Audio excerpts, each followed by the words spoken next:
Okay. So, today we're going to make maple bacon popcorn, which I've never made, Hannah's never made, but we're just going to try it out. So it's going to be great. Step 1, bacon.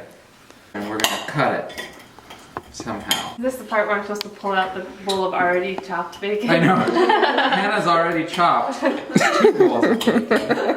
The next few steps are remarkably similar to making regular popcorn, something that I know the Kettle Corn New Music team are experts at, so I'm extremely nervous right now. You can't see them, but they're watching us right now. I know. So I'm turning the stove on pretty high, and I'm using canola oil.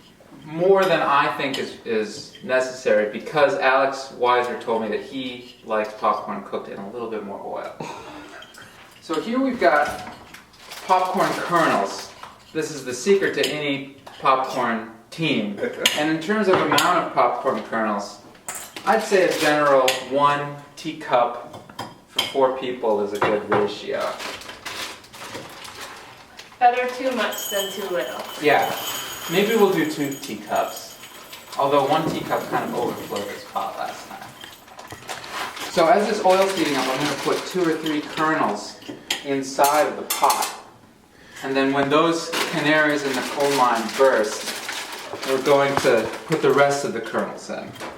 Once those test kernels pop, put the rest of the kernels in and then take it off the heat for just 30 seconds or so. I would argue that the most difficult part of making maple bacon popcorn, although this is my first time, is not eating the bacon. Okay, so one of the test kernels has popped. They're all popping. So I'm going to reduce the heat slightly, and I'm going to pour the rest of the kernels in. This would be a great point to perform one of Tom Johnson's counting duets, or to count backwards from 30. If you're cold, you can use the kernels are basically covered in oil. Going back to the stove. The kernels are beginning to pop. Somebody tweet this.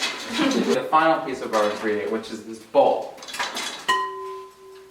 So these kernels are popping now, and what I'm thinking about is, what if we made too much? If the popcorn is going to overflow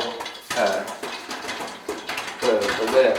Our next steps are going to be to mix the popcorn with the toppings. Oh, maybe a little salt? Yes, we're going to need salt and pepper.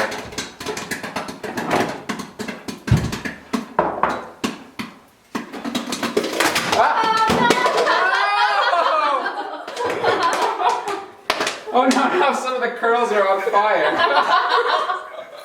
This is a real disaster. Everything's fine, don't worry. There's definitely a fire happening. Are you zooming in right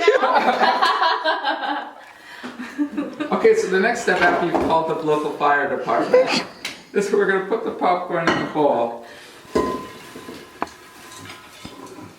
So, we're going to toss in some of this bacon.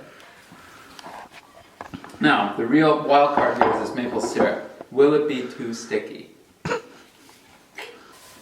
As we all know from the Kettle Corn New Music family, that a little bit of sweet with salty is the perfect mix. Unfortunately, we don't have a kettle here.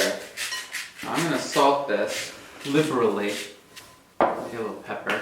I'm just going to comment that it smells delicious right now. One important thing we've just discovered is it's important to have a large bowl for the popcorn. I would say if I was going to summarize what we learned today, it's that you should have a large bowl in which to pop the popcorn, pop enough that it doesn't explode, and to have a large bowl in which you mix the ingredients of the popcorn. Also, maybe just keep a fire extinguisher nearby. Nearby, yeah. Yeah. I think it's really good.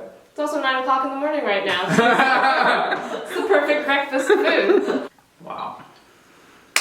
Success. Yes.